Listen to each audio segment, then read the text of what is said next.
Mate en ecomedios.com. Seguinos en Instagram, @ecomedios. Ya mismo empezamos a enterarnos de las tendencias en economía y política. Ya empieza Desbordados, con especialistas del más alto nivel para evitar tus desbordes. Desbordados, hasta las 18 horas, con Alejandro Matbexuk, Sergio Cerrichio y Mariano Gorovich. Diseño y calidad en todos tus productos de tecnología. En Quint pensamos y diseñamos nuestros productos poniendo a las personas en el centro para que la tecnología se vuelva parte de sus vidas. Encende Quint, encende vida. Llegó Web a tu celular, la nueva billetera digital del Banco Ciudad para que puedas hacerla bien estés donde estés. Con Web tenés una cuenta 100% online y gratis para manejar tu plata como quieras. Ahorra hasta 50% en tus compras todos los días y aprovecha un montón de descuentos. Además, podés pagar con QR, hacer transferencias, recargar la SUBE y mucho más. Descarga Web en tu celu. Hacela simple, hacela web. Ingresa a www.web.com.ar para conocer los términos y condiciones de uso de la billetera digital Web. Comisión de apertura de cuenta Web, mantenimiento de la cuenta y emisión de tarjeta de débito 100% bonificada. Todos los días tomamos miles de decisiones. Las más importantes son las que tomamos cuando pensamos en los demás. En Bayer, innovamos para que cada día podamos tomar más y mejores decisiones para cuidar nuestra salud y cosechar un futuro más sustentable. Y eso es bueno. Bayer, cuidemos lo bueno.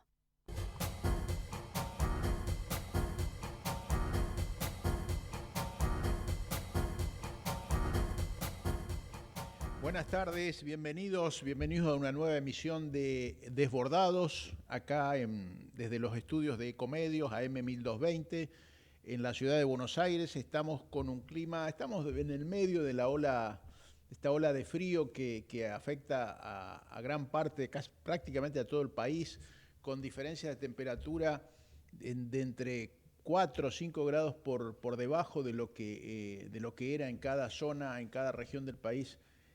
A esta misma altura del año pasado. El año pasado tuvimos un invierno muy moderado. Este año el invierno se adelantó aparentemente un mes, más de un mes, porque esto empezó antes del 20 de mayo, del 21 de mayo. Estamos a poco más de 3 semanas del inicio del invierno, si nos atenemos exactamente al almanaque. Pero bueno, tenemos en Buenos Aires, acá en Capital Federal, según los últimos datos del Servicio Meteorológico Nacional a la hora 16, una temperatura de 10 grados, 10 grados 6 centígrados, o 60 centígrados, 10 grados, en poco más cerca de 11, humedad del 76%, presión de 1022,5 hectopascales, vientos del sudeste a 16 kilómetros y una visibilidad normal de 10 kilómetros.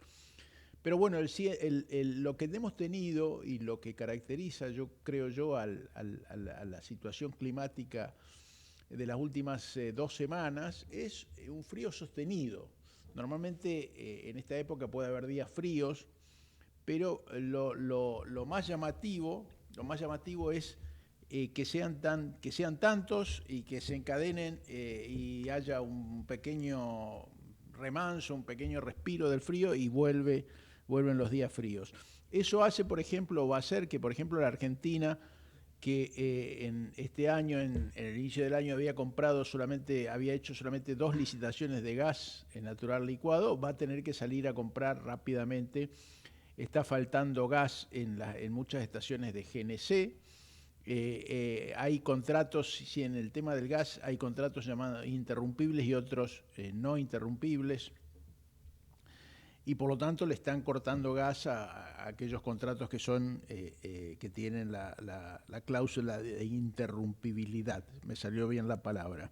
Bueno, tenemos esto en cuanto a clima. Vamos a hablar, tenemos agendada una entrevista con un experto, con un científico experto en cuestiones climáticas, a intentar entender qué es lo que está pasando, qué es lo que podemos esperar en el resto del año. Mucha nieve en la cordillera, ¿qué significa eso?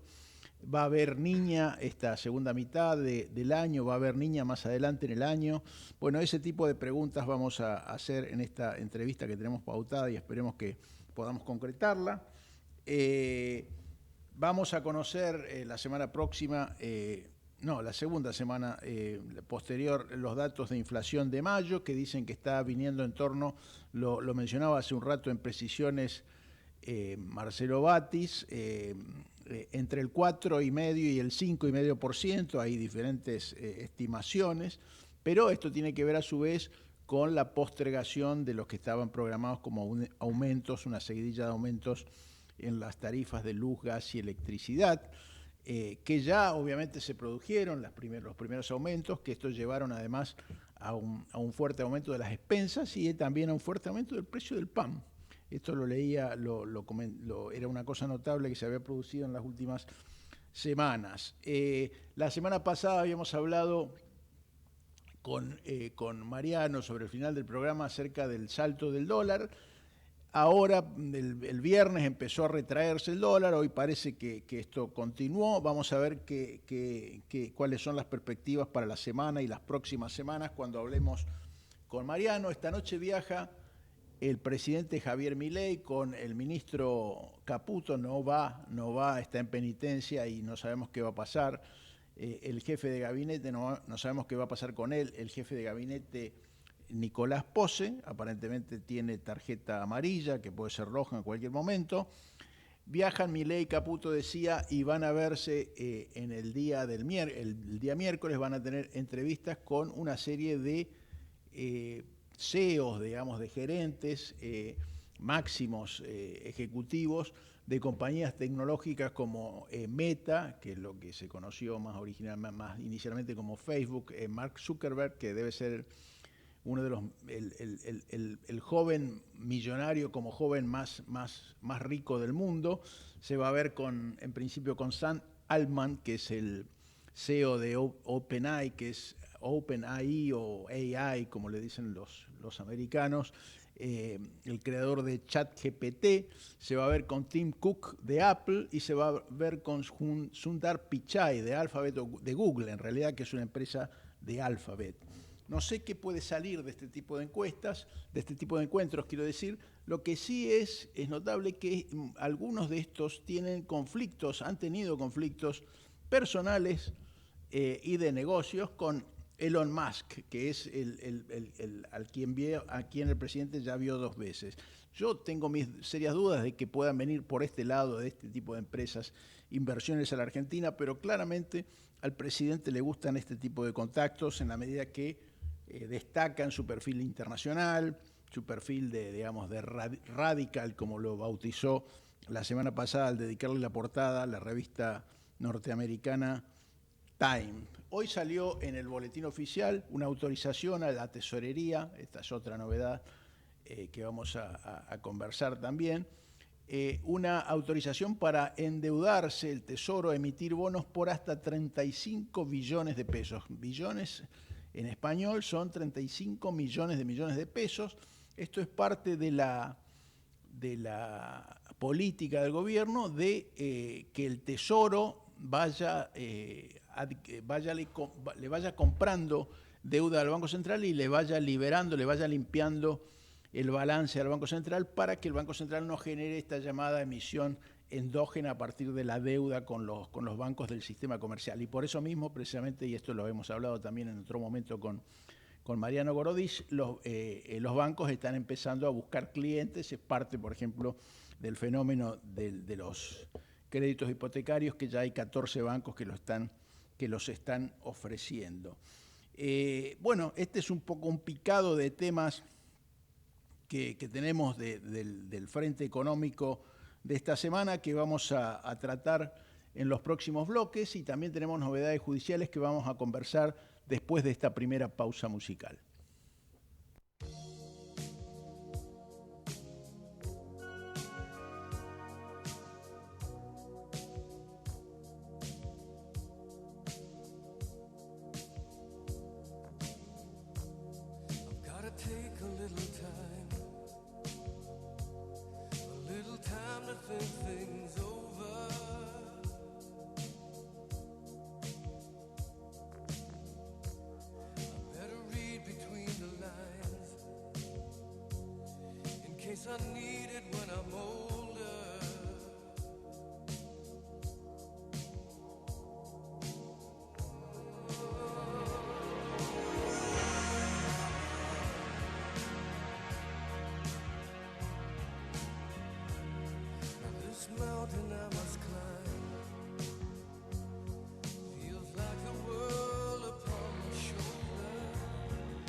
Bueno, escuchábamos a un tema de los 80, Foreigner, que quería saber qué es el amor y que quería y le preguntaba, y le demandaba a quien le hablaba que se lo mostrara. Pero bueno, estamos en contacto telefónico con nuestra corresponsal de la calle, de las veredas, de la ciudad, de la gente, de la cotidianidad de la vida acá en Buenos Aires. Mercedes Ninzi, ¿qué tal? Buenas tardes, ¿cómo estás? Hola Sergio, ¿cómo estás? Bien, bien, bien. Mercedes, novedades doble, digamos, una de cal y una de arena, aparentemente el juez Casanelo con esta cuestión de los comedores, de la forma en que se manejaban las organizaciones sociales, pero también una demanda al gobierno. Contanos qué es lo que está pasando. Bueno, mira, la verdad es que son tantas las causas que hay y tantas las resoluciones que no te imaginas. Entre paréntesis, hablando de la calle, les cuento que la Fraternidad anunció un paro de trenes para el 4 de junio. Y para este jueves, todos los trenes del país van a andar 30 kilómetros por hora. O sea, van a andar despacio, pero van a andar. Esto es el reclamo de salarial. Y después sí, me acaba de mandar un mensaje la Fraternidad. O sea, este jueves 30, los trenes van a funcionar de carga y de pasajeros, pero a 30 kilómetros por hora. O sea que van a demorar muchísimo más. Va a haber mucha espera. Especialmente los de pasajeros, ¿no? Especialmente los de pasajeros en el área urbana. Claro, ya te va a convenir tomarte un colectivo. Y el 4 de junio, o sea, la semana que viene, ya el paro va a ser total. El martes 4 de junio. El martes 4 de junio el paro es total. Bueno, esto les quería contar porque es un último momento y me parece que la gente es importante que se sepa. Bueno, volviendo al tema de los comedores, mira, hay un lío bárbaro. Por un lado, Casanelo le pidió la indagatoria a Beliboni. Fue gran sorpresa, ¿por qué qué? Porque el fiscal Policita en realidad estaba investigando, digamos, a cuatros de copa de las organizaciones sociales. No había mencionado en la investigación a ninguno de la cúpula, a los que le hacemos la nota siempre, a los que organizan los cortes. Claro. Entonces, si vos te pones a ver, salvo Jeremías Cantero, que es un segundo de Beliboni, por decir un segundo, pero con optimismo, el resto era gente muy humilde. De hecho, yo estuve en el comedor en la Villa del Bajo Flores, uno de los imputados era un chico que no tenía ni plan, ¿viste? Entonces, Casanelo, que venían un poco enfrentados el fiscal con el juez, les saltó por arriba y directamente citó a declarar a Beliboni. Bueno, yo hablé hoy con Beliboni, él dice que va a ir, que no tiene nada para esconder, va a ir a declarar que esto es una persecución del gobierno y del fiscal, que es un mamotreto, según él.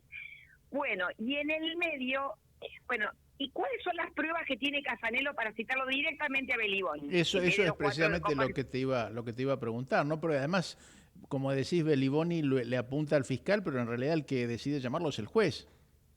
Claro. Bueno, Beliboni tiene investigadas 2 empresas. Y ahí vamos al punto que me parece muy importante. Este fin de semana allanó 2 empresas. Una se llama Rumbos y la otra Costex. Estas empresas, supuestamente, según el Polo Obrero había organizado con el gobierno anterior, eran unidades de gestión. Es decir, eran lugares donde los piqueteros hacían trabajos a cambio de un plan social. Ahora, las sociedades parece que eran más que raras. Por ejemplo, Rumbos primero que era cuando van a allanar, es un PH acá en Almagro, a la vuelta de casa, en la calle Palestina, al 500, donde no había nada ni nadie. Palestina al 500, medio entre Almagro y Palermo, digamos. Sí, es Almagro.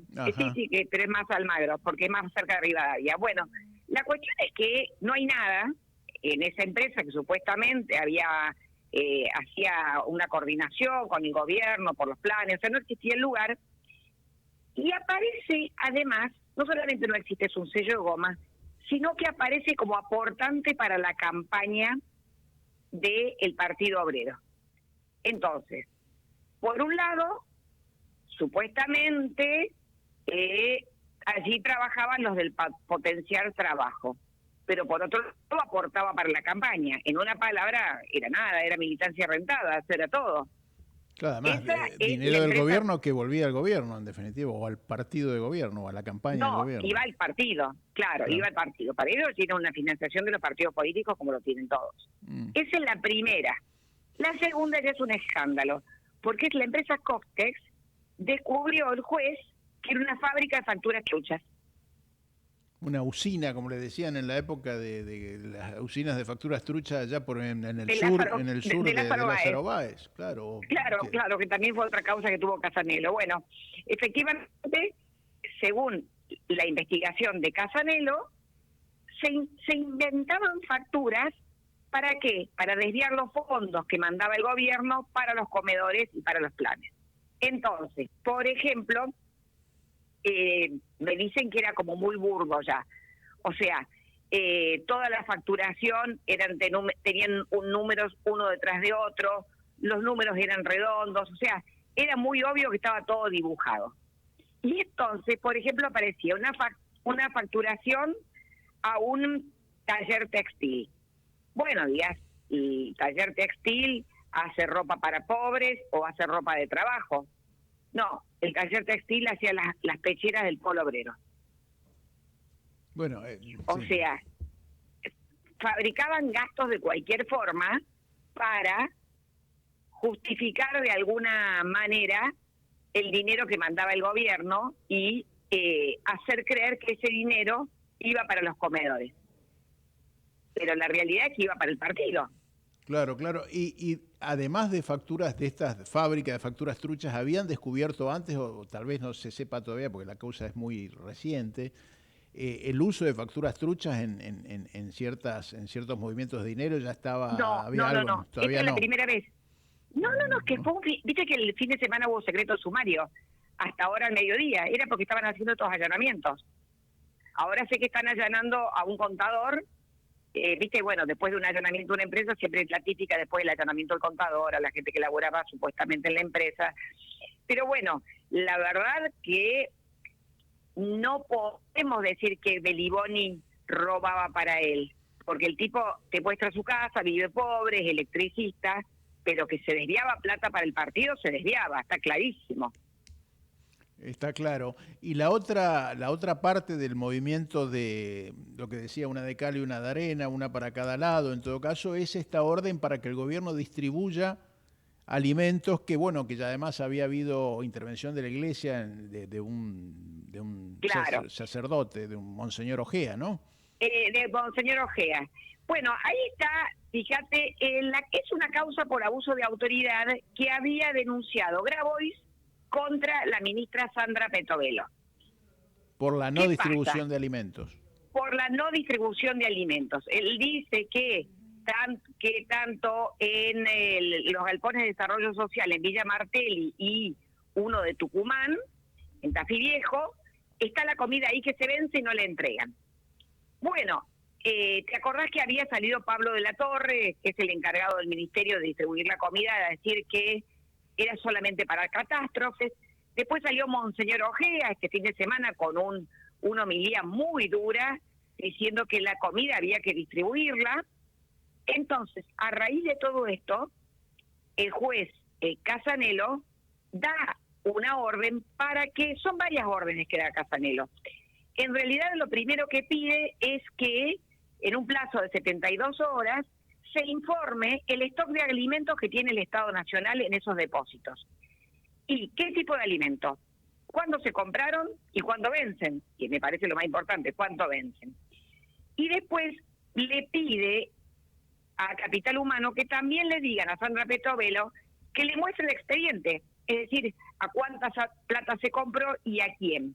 Y al último, y esto es lo que más le molestó al gobierno, es que elabore un plan de distribución de alimentos, digamos... Que informe, digamos, de antemano. Que elabore un plan de distribución, es decir, que haga un plan en las próximas 72 horas y se lo entregue al gobierno. y se lo entregue al juez. Al juez. Bueno, yo voy a distribuir tantos alimentos. No le está diciendo en realidad, entréguelo a los comedores fantasmas, entréguelo a las organizaciones extorsionadoras. Está diciendo, entréguenselo a alguien que lo necesite. Claro, Que diga, puede ser, por ejemplo, Cáritas. Claro. Está diciendo, ¿Entendés? diga a Porque quién se lo va a distribuir. Claro, y distribúyela ya, ¿no? Porque si no se va a vencer. Entonces, ahora, primeras horas de la tarde, Sandra Petovelo nos manda un comunicado diciendo que, un poco lo que había dicho Adorni a la mañana, que va a apelar el pedido de distribución de alimentos a los comedores fantasmas que había hecho el gobierno, y ahí aclaran que de las 5.000 toneladas que están en esos galpones, el 60%, es decir, más de 3 toneladas, corresponden a paquetes de yerba que fueron fruto de una contratación irregular por parte de la gestión anterior y son de baja calidad. O sea, no solamente hubo un curro al comprar con sobreprecio, sino solamente es de baja calidad. Y entonces ahí ratifica Petovelo que no van a entregar a los comedores inexistentes para que queden en manos de organizaciones extorsivas, y esto lo llevan mañana a la Cámara Federal. O sea, La Cámara van a Federal, resistir, entonces, van a resistir la orden del juez. Claro, y la Cámara Federal deberá, imagínate, una apelación a la Cámara Federal es muy larga, hay que llamar a audiencias, por un lado de la abogada de Petovelo, por el otro lado de los abogados de las organizaciones, y bueno, y mientras tanto se va venciendo la mercadería. O sea, la verdad que es de locos. Ahora, yo quiero entrar al depósito, quiero ver qué hay adentro, si realmente hay, porque justamente les he pedido le pedí a los abogados de Petovelo que me dijeran cuál era la marca de yerba, en cuánto se sobrefacturó y por qué está en mal estado. Ahora, ese comedor, ese depósito que hay en Villa Martelli, es un depósito que es imposible, es más fácil entrar a la bóveda del Banco Central que entrar a ese depósito. O sea, es dificilísimo, tiene cualquier cantidad de custodia y no se puede ingresar. O sea, yo creo que el juez debería ir él en persona, no en un allanamiento, pero no con una orden de allanamiento, sino pedir simplemente que lo dejen entrar, hacer un video y mostrar qué hay adentro. Porque no solamente está la polémica de Petovelo con el juez, acá hay una polémica mayor, que es la de la Iglesia con el gobierno, ¿no es cierto? Sí, y el tema de los alimentos, el tema de la alimentación de la gente que necesita alimentos, si es que esos alimentos son realmente perecederos, o sea, si tienen fecha de vencimiento pronto y si son importantes desde el punto de vista de distribuirlos rápidamente, o es algo que, como dice el gobierno, son para emergencias y son para otro tipo de situaciones. Claro, mira, mi sobrina trabajaba en el Banco de Alimentos hasta el año pasado, me acuerdo que me contaba que, bueno, ahí sí hay alimentos perecederos, por supuesto, y se lo van dando a la gente que tiene hambre.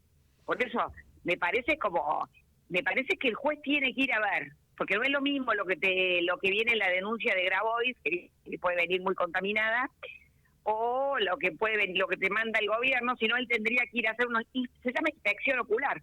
Claro. Ir a ver qué hay. Pero además, y esta es la última pregunta o acotación que hago, Mercedes, además del grado de perecibilidad, si existe esta palabra, cuán perecederos son estos productos y cuán útiles son en determinadas circunstancias, está el tema de las condiciones de ese depósito, porque por ahí hay alimentos que pueden no ser perecederos, pero si el lugar no tiene la adecuada humedad, si hay claro, hongos, si hay ratas, qué sé yo, digamos, están esas cuestiones también que no tienen que ver con los alimentos en sí, sino con las condiciones en que se almacenan. Así que bueno, hay que atender una serie de cuestiones. Habrá que ver ahora entonces cómo sigue el tema en la Cámara y que también cómo sigue la investigación en torno de Beliboni. No sé, ¿tiene fecha la cita a Beliboni, la citación a Beliboni? Sí, fíjate el detalle. La citación es para el 25 de junio. Bueno. Beliboni hoy en los medios decía, me citaron para el 26, le cambió un día. ¿Por qué le cambió un día? Porque el 26 es el día de Costequi y Santillán. el aniversario de Costequi y Santillán. No, es el 25. Lo ratifiqué porque fue el jugado. La citación es el 25. Y si Beliboni se enferma, no va a ser el 26. Va a ser el 27, el 28 o el 30, pero no el 26. Claro. Bueno, seguiremos este tema que, bueno, toca una fibra, un nervio muy sensible de la vida social, que es los alimentos y el hambre que algunos sectores importantes de la sociedad están pasando, porque, bueno, la economía argentina se agudizó, la recesión, hay más desempleo, hay más hambre. De una recesión que se había iniciado el año pasado, pero bueno, se agudizó en esta situación y se está esperando que en algún momento haya tocado piso, si es que tocó piso ya, y haya algún tipo de recuperación. Muchas gracias. Te digo una cosita antes de sí. pedirte, Sergio. ¿Sabés desde cuándo Argentina está en emergencia alimentaria? ¿Cuánto menos? Desde el 2000. Desde el 2002. Desde el 2002, o sea, llevamos 22 años de emergencia alimentaria. De emergencia alimentaria. Increíble. Un país que se jacta, que no jactamos, de decir que tenemos capacidad de alimentar a 400 millones de personas. No sé si ese número es real, pero eso se dice, lo dicen prácticamente todos los funcionarios que pasan por el gobierno, todas las administraciones. Pero bueno, estamos en emergencia alimentaria, en todo tipo de emergencia. En realidad creo que de emergencia económica, emergencia financiera, creo que no hemos salido nunca. Eso le permite a los gobiernos discrecionalidad, digamos, mayor rango de discrecionalidad. Pero bueno, muchas gracias, Mercedes, y bueno, volvemos a hablar el próximo lunes. Un beso grande, cariños a todos. Hasta luego. Tenemos una conexión, tenemos en línea, les había adelantado que íbamos a consultar a alguien que sabe de estos temas del clima. Está en línea con nosotros Silvio Pastore. Silvio Pastore es científico, es director de estudios en el departamento de la Universidad Nacional de San Juan, de estudios de nivología, glaciología, criogeología, y nos puede ayudar a entender qué es lo que está pasando con el clima. Silvio, buenas tardes. Sergio Cerriquio, acá desde el programa Desbordados, te saluda. Hola. Hola. Hola, sí, Sergio, Silvio. ¿me escuchás? Sí, ahora te escucho perfectamente, Silvio. ¿Cómo estás? Te preguntaba, bueno, el país atraviesa una ola de frío, no sé si será polar, en algunos lugares más o menos. Sé que allá por San Juan, aunque vos en este momento estás en Buenos Aires, pero allá por San Juan ha nevado muchísimo en la cordillera. Y si uno quiere darle sentido a todo esto que está pasando, ¿qué es lo que está pasando, Julio? ¿Qué es lo que está ocurriendo con el clima? Mira, están pasando dos fenómenos que se sobrepone uno sobre el otro para que lo podamos entender. Al clima del planeta, que está regido por la órbita alrededor del Sol, por el ángulo de inclinación de rotación, se le está sobreponiendo el calentamiento por la quema de combustibles fósiles que emiten gases de efecto invernadero y han producido el aumento de la temperatura media del aire en 1.5 grados aproximadamente, 1.3 en realidad al día de la fecha. Entonces, cuando estos dos fenómenos se sobreponen, tenemos que la sequía, como la que hemos venido atravesando hace más de 10 años, en la diagonal área sudamericana que involucra La Rioja, San Juan, Mendoza, Chubut, se le sume más días con altas temperaturas. Y esos impactos, el impacto de esos fenómenos, los venimos observando en derretimiento de las masas de hielo en la cordillera de los Andes, en la extensión de la frontera del mosquito que transmite el dengue, en plagas que persisten más tiempo que lo habitual y en otros aspectos que, bueno, cada uno de los habitantes del país han visto que en los últimos años no es lo que está sucediendo, no es la media de lo que ha vivido uno. No, claro, nos fuimos de los promedios. Y en este caso, Silvio, tengo entendido, y de hecho he visto fotos, la semana pasada estuvimos con Silvio y con otros amigos en San Juan, asistiendo a la exposición San Juan Minera, que tuvo una existencia realmente extraordinaria. Y yo veía imágenes, videos, fotos de lo que está nevando en la cordillera, de lo que estaba pasando en los campamentos mineros, y es realmente, yo no sé, me parece que está fuera de lo normal también la cantidad de nieve que ha caído, por lo menos en esa zona de la cordillera. Sí, no es que esté fuera de lo normal, sino que como venimos en un periodo de más de 10 años de sequía, este tipo de precipitación nibia, que son las que regulan el derrame o la oferta hídrica de las provincias, no lo estábamos teniendo, o sea, había un déficit. La oferta hídrica era menor que la demanda.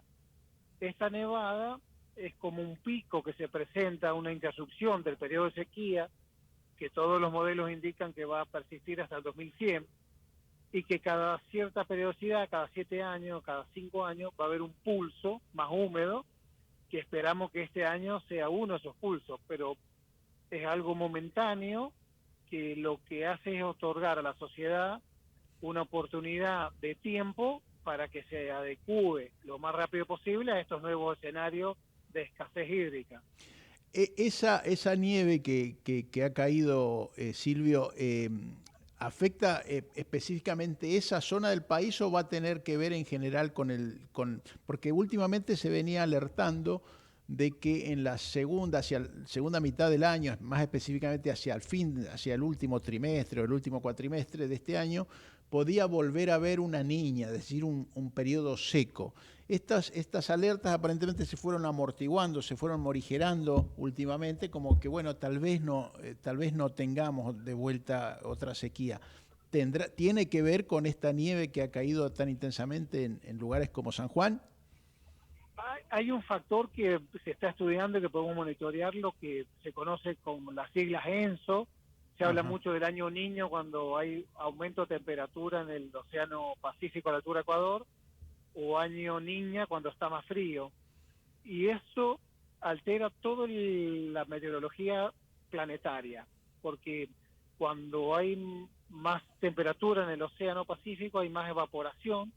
Entonces esa masa de agua pasa a la atmósfera y produce precipitaciones extraordinarias como lo que hemos visto en el sur de Brasil, o esperamos con lo que estamos viendo en la cordillera de los Andes, que en general va a ser un impacto en toda la cordillera de los Andes, desde Ecuador hacia abajo, en distintas magnitudes y en distintas periodicidades, pero esperamos entrar a un invierno más húmedo para luego volver a un periodo de sequía ya para el año 2025-2026. O sea, en principio, en lo que queda del año, en principio no sería esperable, en principio, pero bueno, este conocimiento es siempre provisorio porque la meteorología es realmente es muy difícil de predecir el clima, digamos, son tantas variables y tan difíciles de medir que es muy difícil, pero en principio el riesgo de sequía en la segunda mitad o hacia fin de año sería menor a partir de esto que está sucediendo. Sería menor, y para alguna región como de las provincias del norte que mencioné, sería mejor que los últimos 10 años. Estaríamos por encima del promedio de los últimos 10 años al día de la fecha, los registros que tenemos el día de la fecha, ¿no? Sí, sí, sí. Más allá de las dificultades que presenta, digamos, la nieve, especialmente en el sector minero, esta cantidad de nieve que ha caído para una provincia como San Juan es una buena noticia, me imagino. Sí, imagínate que toda nuestra actividad depende del recurso hídrico, como en realidad como en todo el globo terráqueo, ¿no? Porque toda la sociedad, hay que recordar, Sergio, que hemos superado los 7.000 millones de habitantes del globo terráqueo, que vamos rápidamente hacia los 8.000, y hay que proveer de alimentos, de agua, de infraestructura a 8.000 millones de personas. Así que en cualquier aspecto que hablemos al respecto, el agua va a ser en la componente transversal. Así que es muy buena noticia para nosotros porque venimos de un periodo muy prolongado de sequía, pero hay que ser cautos y hay que entender que no es más agua, sino es una ventana de tiempo que la naturaleza nos da para que tomemos las decisiones necesarias para mejorar una gobernanza muy deficiente o poco actualizada, ¿no? Claro, claro. En todo caso, Silvio, esa gobernanza, esas medidas, esos criterios que hay que adoptar y esas políticas que hay que adoptar, en todo caso podrían ser eventualmente el motivo de una futura consulta. Muchas gracias por el contacto y por las explicaciones acerca de lo que está pasando, Silvio. Ha sido un gusto. Buenas tardes, Sergio. Buenas tardes.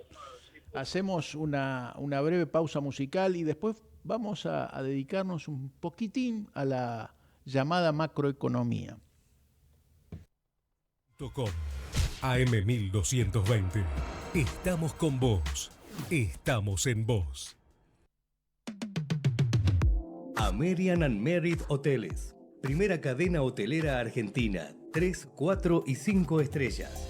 Más de 20 destinos de Argentina y el Cono Sur. Aprovecha el código promocional Puro Branding con el 10% de descuento para los hoteles American Córdoba Park, American Executive Córdoba, American Buenos Aires Park, Merit San Telmo y American Executive Mendoza Hotel hasta fin de año. No válido para fines de semana largos. American and Merit Hoteles. Hoy podemos decir orgullosos que en Vicente López tenemos las escuelas municipales más modernas y tecnológicas de Argentina. No para ganarle a nadie, para que ganen los chicos. Vivamos Vicente López. En julio tenés cita con el Poncho. Catamarca te invita a vivir la fiesta más grande del invierno en Argentina. Tradición e identidad que unen generaciones. Poncho 2024. No podés faltar. 53ª Fiesta Nacional e Internacional del Poncho. Informate en ecomedios.com. Seguinos en TikTok, @ecomedios1220. Diseño y calidad en todos tus productos de tecnología. En Quint pensamos y diseñamos nuestros productos poniendo a las personas en el centro para que la tecnología se vuelva parte de sus vidas. Encendé Quint, encendé vida. Llegó Web a tu celular, la nueva billetera digital del Banco Ciudad para que puedas hacerla bien estés donde estés. Con Web tenés una cuenta 100% online y gratis para manejar tu plata como quieras. Ahorra hasta 50% en tus compras todos los días y aprovecha un montón de descuentos. Además, podés pagar con QR, hacer transferencias, recargar la SUBE y mucho más. Descarga Web en tu celu. Hacela simple, hacela Web. Ingresa a www.web.com.ar para conocer los términos y condiciones de uso de la billetera digital Web. Comisión de apertura de cuenta Web, mantenimiento de la cuenta y emisión de tarjeta de débito 100% bonificada. Todos los días tomamos miles de decisiones. Las más importantes son las que tomamos cuando pensamos en los demás. En Bayer, innovamos para que cada día podamos tomar más y mejores decisiones para cuidar nuestra salud y cosechar un futuro más sustentable. Y eso es bueno. Bayer, cuidemos lo bueno.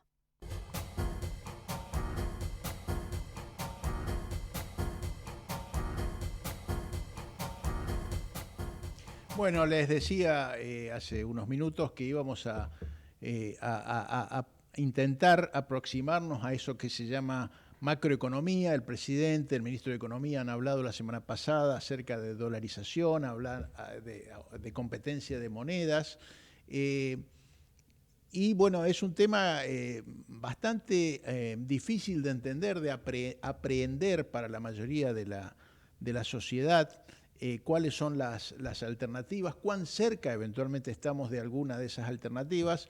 El presidente dijo recientemente cuando estuvo en España, cuando se produjo este conflicto con España, a partir de las declaraciones que hizo en un congreso de la derecha europea, pero esa vez dijo también en una entrevista con el diario español El Observador, estamos cada vez muchísimo, una frase extraña, estamos cada vez muchísimo más cerca de levantar el cepo, pero bueno, cuando después enumeraba las condiciones que faltan, en realidad ese más cerca es bastante relativo.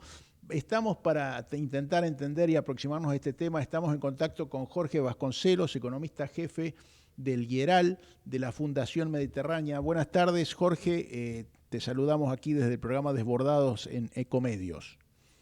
Sí, ¿qué tal, Sergio? ¿Cómo estás? Bien, bien.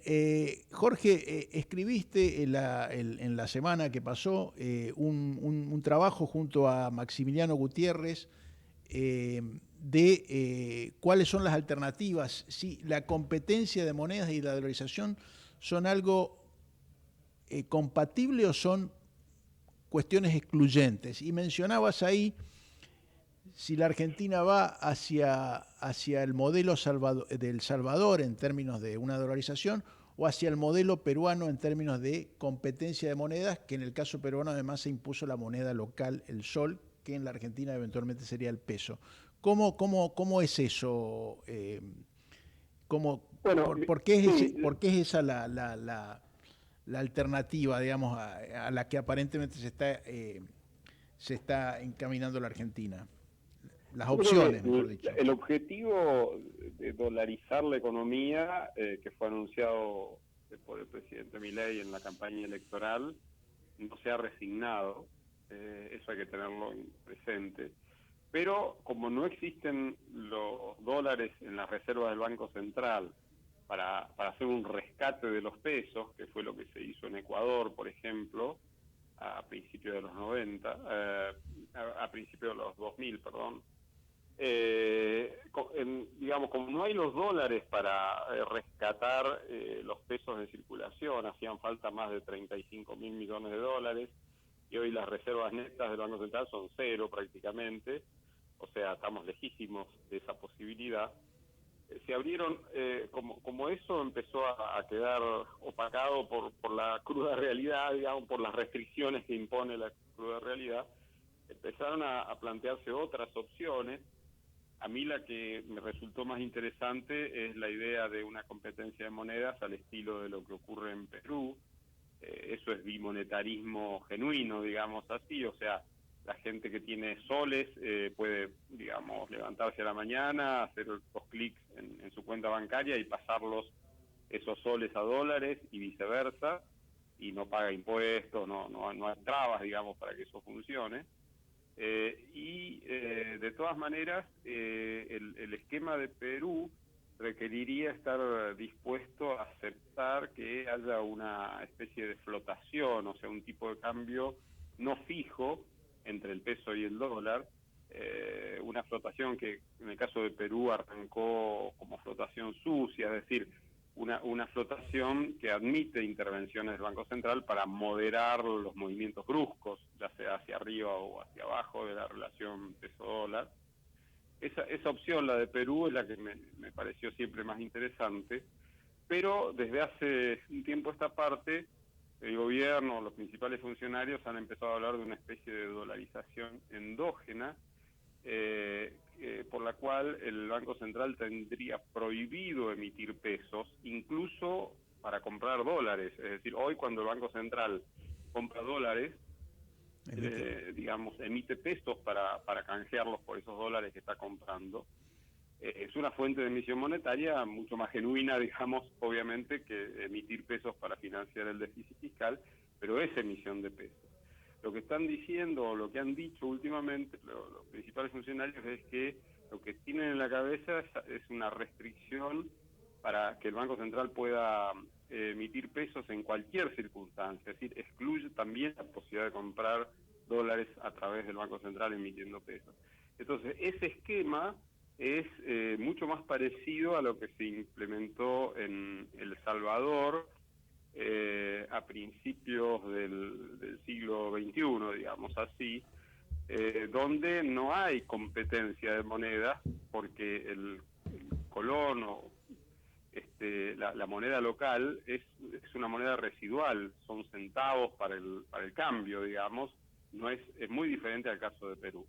O sea, en lo que está diciendo Milei últimamente, incluso ha dicho en esa entrevista que mencionaba, ha dicho esto de que no puede emitir más y que es un delito de lesa humanidad, imprescriptible, el tema de la emisión, con lo cual sería una especie de eutanasia del peso, digamos, es matar el peso. Efectivamente. Es decir, si se prohíbe la emisión de pesos, se prohíbe que el Banco Central compre dólares emitiendo pesos. Entonces, digamos, lo que pasaría sería eso, que la moneda local quedaría confinada a hacer los centavos para el cambio de las operaciones en efectivo, ¿no? Claro, y los únicos dólares serían... Sí, disculpa, los únicos dólares en ese caso serían los que ingresan al país vía repatriación o vía inversiones extranjeras o a través de un superávit comercial. Así es, o sea, y que se depositarían en el sistema bancario que sería un sistema bancario cada vez más dolarizado, obviamente.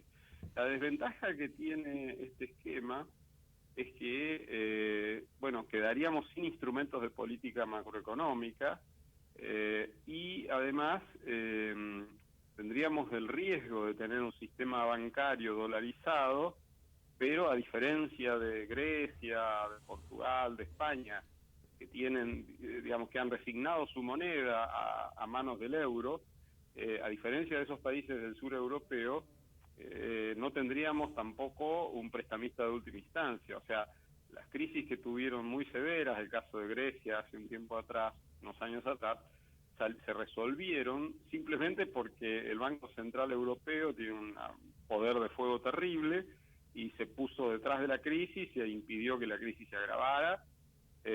Y cuando los inversores notaron que el Banco Central Europeo estaba detrás de Grecia, detrás de España, detrás de Portugal, esas crisis terminaron por resolverse. En el caso de Argentina no tendríamos esta posibilidad de tener un prestamista de última instancia y tendríamos un sistema bancario dolarizado, y además Argentina es una economía cerrada, o sea, solo el 15% del PIB argentino son exportaciones, entonces el flujo por comercio exterior de dólares es muy limitado. Una diferencia increíble con El Salvador es la siguiente: El Salvador es un país chico, pero digamos el principal ingreso de dólares al país son las transferencias, las remesas, las llamadas remesas, de los salvadoreños que viven en el exterior, fundamentalmente en Estados Unidos, y que le envían a sus familiares regularmente una montaña de dólares. Las remesas por año en El Salvador representan unos 8.000 millones de dólares, y el PIB de El Salvador es algo como 35.000 millones, es decir, un cuarto del PIB de El Salvador es una cifra en dólares que entra todos los años bajo la carátula de remesas. Es como si en Argentina entraran 150.000 millones de dólares por año de remesas de argentinos que viven en el exterior a favor de sus familiares. El tipo de problema macroeconómico que te plantea la cuestión esta de las remesas, en la magnitud que llegan a El Salvador, es absolutamente distinto al caso de Argentina, donde ese rubro es marginal, digamos. Entonces, me extraña que las autoridades estén avanzando en estos anuncios sin haber tenido en cuenta estas peculiaridades, ¿no? Una última pregunta, Jorge. Esto lo dice más claramente Milei. ¿Te parece que el ministro Caputo realmente también piensa eso? A mí me queda menos claro, personalmente. Claro, yo creo que, vos fíjate que el ministro Caputo, desde que asumió y hasta hace algunas pocas semanas atrás, venía insistiendo mucho con esto de conseguir 15.000 millones de dólares. Primero hablaban del Fondo Monetario, después cuando se vio que el Fondo Monetario era reticente, otras fuentes de financiamiento, en fin. Pero muchísimas veces el ministro aludió a la necesidad de contar con un activo de 15.000 millones de dólares para empezar a hacer la reforma cambiaria y monetaria. Teniendo en la cabeza los 15.000 millones de dólares, claramente estaba pensando en algo más parecido a lo de Perú. Donde, digamos, vos das la posibilidad de que la gente cambie sus pesos por dólares, pero no te resignás a que la gente cambie todos sus pesos por los dólares. Buscás la forma de que las operaciones en pesos sigan siendo atractivas, los depósitos en pesos sigan siendo atractivos, los bonos en pesos también. Entonces, vos podés entrar en un régimen bimonetario con competencia de moneda, como el caso de Perú, sin tener los 35.000 millones de dólares, esos que hacíamos referencia al principio, que era el modelo a la ecuatoriana, digamos. Así, cuando mencionaba los 15.000 millones de dólares, Caputo estaba teniendo en la cabeza claramente no El Salvador, sino Perú. Pero por alguna razón eso ahora se está diluyendo como mensaje, y repito que si uno mira con detalle lo que es la experiencia de El Salvador, no sería un buen rumbo ir a ese esquema, porque sería muy contraindicado para una economía como la Argentina. Muchas gracias, Jorge. Como siempre, con mucha claridad. Gracias a ustedes por la llamada, Sergio. Buenas tardes. Buenas tardes. Estamos también en línea y estamos hablando de competencia de monedas, dolarización. Así que bueno, vamos a hablar también de qué está pasando con el dólar, qué podemos esperar. El lunes pasado hablábamos con Mariano Gorodich del fuerte aumento que había tenido en los días previos el dólar.